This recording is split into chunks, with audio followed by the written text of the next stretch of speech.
Hey, what's up guys, Sir Emanon here, and welcome back to another dual commentary on the channel today. So this is going to be another LCS 3v3 commentary featuring Evan on Sky Striker up against Dinosaur Dogmatika today. And you guys do seem to be enjoying the Sky Striker replays in particular, so I do have this one as well as one other one for you guys to showcase off in the upcoming days here. But if you guys do want to see more 3v3 LCS commentaries, do let me know in the comments. But I did intend on kind of finishing these up pretty soon because this event is a couple of weeks old at this point. So I don't really want to be dragging it out for longer than I have to. But regardless, we're just going to go ahead and get started now. So we are going to see Dino win the RPS. And it's kind of interesting to see the Dogmatika build just because it's less popular since Dino by itself is already strong enough and you sacrifice room for hand traps. And interestingly, even though he wins the RPS, he makes Evan go first. And I say it's interesting just because Dogmatika cards are generally better going first, right? But we're going to see the opener be Nibiru, Shark Cannon, there can be only one, Terraforming, and Red Ice Fusion for Striker. So for this build, this is like ideally what you want to see. Like you don't have Ray, but you have Red Ice Fusion. So yeah, you can just go Dragoon, Floodgate, ways to protect your Floodgates, and then just pass, right? That is the game plan of this deck. It's very linear and not super entertaining, but it is how you combat the meta with this specific version of the deck.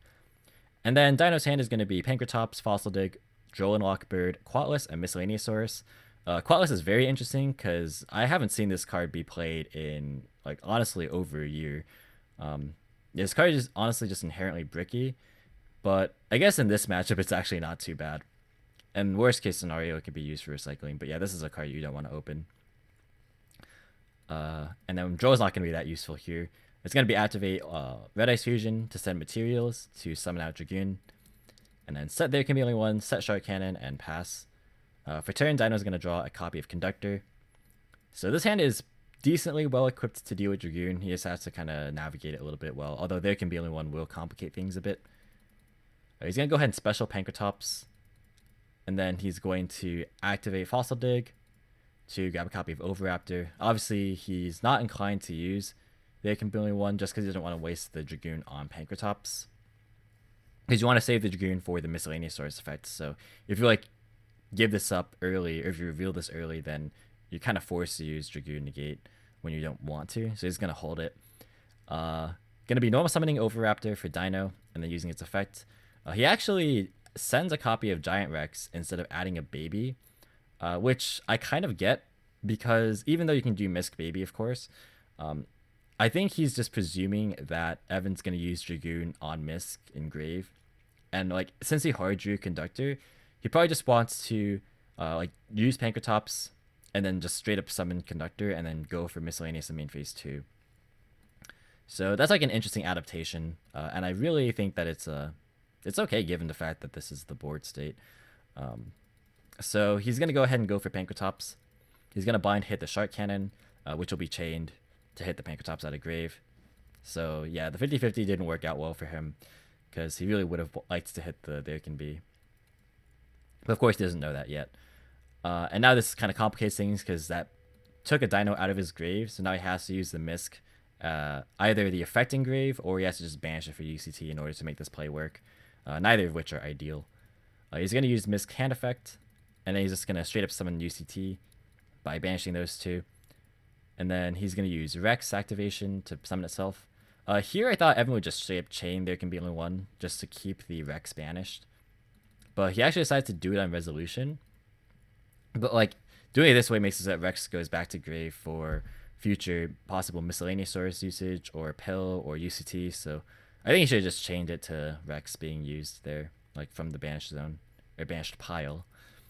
But he's going to chain UCT in response, and Evan makes another misplay here by using Dragoon because the opponent's under Misk, so everything is safe.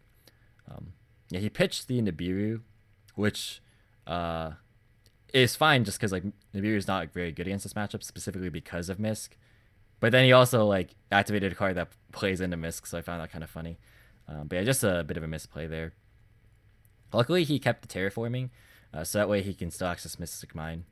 And he didn't like activate it turn 1 just because if he wanted to discard it, then like it's better to discard terraforming than Mine itself. That way you have more copies of Mine remaining in deck. But yeah, we're gonna see UCT resolve, and then go to battle phase. There could be also resolves. Excuse me. He's gonna go battle phase and beat over the Dragoon, and then use effect to burn for 1,000, and then pass turn. So luckily again for Evan, he has Terraforming for Mystic Mine, so he can just sit in that for a while. So it's gonna be some amazing gameplay. Gonna be activating, setting Widow Anchor, passing, draw Imperm, set it, pass, draw Ray, pass, draw Dark Ruler, pass, draw Summon Limit, set it, pass, draw Fleur de Lis, pass, draw Mystic Mine. He's gonna set it, and he's going to make a push this turn. So he's gonna go for Widow Anchor to steal the UCT because he has 4 spells in grave prior to the Widow Anchor, and then normal summon the Ray.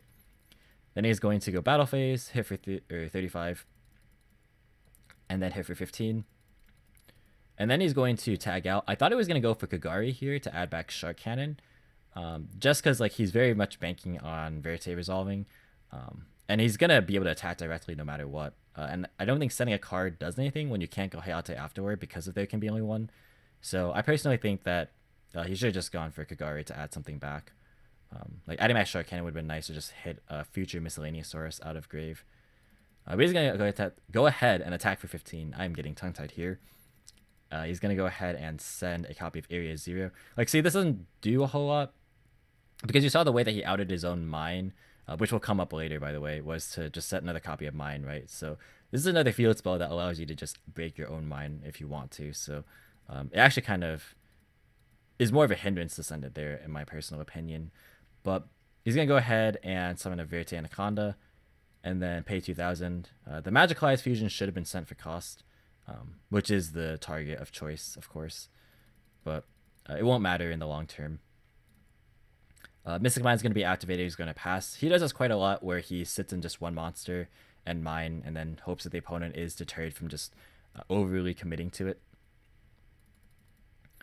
The opponent draws Lost World. His hand is very, very, very bad. What he could do at any point is like just go summon Fleur de Lis in a main phase, and then Mystic Mine destroy itself. So like, that could be an option if you wanted to do it that way. Draw Summon Limit, pass, draw evenly. Here's like another way to maybe break mine if he wants to, but right now he just doesn't have a follow-up to that. So he's just going to pass, draw Rhoda, use it to add a copy of Ray, and then pass. There are a couple of outs remaining in Evan's deck to his own mine. That's why he can do this. He's going to add, or not add, but draw a copy of Baby. I've been saying add instead of draw lately, and I don't know why. But he's going to go ahead and set or evenly and pass. Draw a copy of Rose and pass. Draw a Dark Ruler, pass. Well, he has to discard for hand size limit. And then draw a copy of Widow Anchor, pass. He's going to grab Overraptor, or pick up Overraptor. Here's where he could realistically make a play now, because he has Ovi, Baby, Lost World, so he can just flip up this evenly and play in main phase 2. Because I assume that he's on like Dulkas and stuff.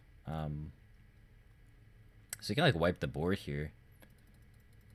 He's just gonna pass though, and get rid of Dark Ruler for hand size limit. Maybe his thought process is that Evan's just gonna keep the There Can Be, which is probably the best card to keep, honestly. And he maybe thought it just wasn't worth it to try and go for it, which is fair. Like, I'm not really sure how this hand beats There Can Be, unless if you it would require somehow getting like Fleur de Lis on board, like maybe like evenly so that he keeps 2 cards, but that doesn't seem that good. Yeah, it's kind of tricky to play past this if this is the card that you keep off evenly.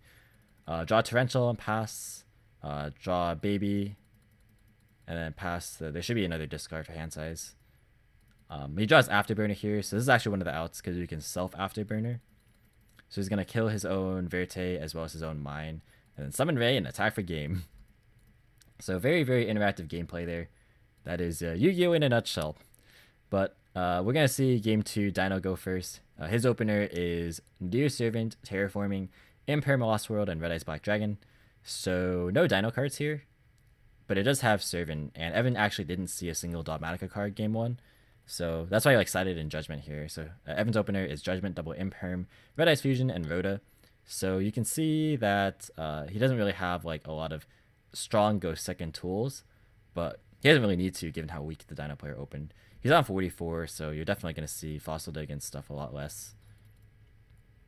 Going to go ahead and use Terraforming to grab Lost World, and then activate Nadir Servant. He's gonna send Wind Pegasus instead of Titaniclad, which I found to be interesting, just because like now his play is very, very weak to Imperm here, Imperm or Ash or Gamma or Valor.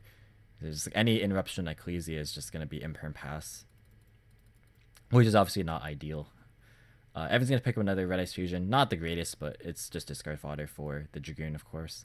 Rhoda gonna add a copy of Ray to hand, and then he's going to activate Red Ice Fusion, send materials, summon out Dragoon. Dragoon gonna pop and burn for 15, and then just gonna go battle phase and attack. This Imperm is very, very dead now. Main phase 2, Evan's just gonna set Imperm Judgment and pass. For turn, Dino's gonna draw a punishment. So that's like dead unless if Evan commits. He's going to activate Lost World, and then set punishment and pass. Evan's gonna pick up a copy of Summon Limit here. He's going to summon Ray, and then Dragoon is going to attack. That connects. That should just be 2500 actually, because of Lost World. Like, I assume that's why I activated it. It was to take less damage, but I guess I just forgot about it. Ray's gonna attack, and then in response, he's gonna use punishment. And then Evan's gonna chain Dragoon. And then Wind Pegasus can now activate because the punishment was destroyed. So he can banish the Wind Pegasus to shuffle back the Ray, and that forces a pass. For turn, he draws another copy of Nadir Servant. He's going to activate it, and then Evan's going to chain Dragoon, and that is going to be the end of the game. So yeah, that is pretty much how the deck is. Granted, his opponent had a lot of bricks and just very weak cards in general. This is like kind of why Dino Dogmatika is not as popular, just because you don't see your Dino cards as much. If you're playing over 40, if you keep it to under 40, or if you keep it to 40, then you don't have as much room for hand traps. So even though it's like powerful, the deck is already powerful enough as is, like Dino that is. So that's why I really don't think that you don't need to play the Dogmatika stuff in here. But you can also see the game plan of Evan's deck. It's literally sit on Dragoon and Floodgates until your opponent has a way to beat it. And then that is kind of that. It's not the most enthralling gameplay, but that is that's how it works, right? You gotta beat the meta somehow. But that's gonna do it for this video, guys. Thank you so much for watching. Leave a like if you enjoyed, as well as any thoughts or feedback in the comments. Subscribe for more informative Yu-Gi-Oh content. If you want to, you can follow me on Discord, Twitter, or Twitch. All the links in the description as always. And until next time, I will catch you in the next video. See you guys.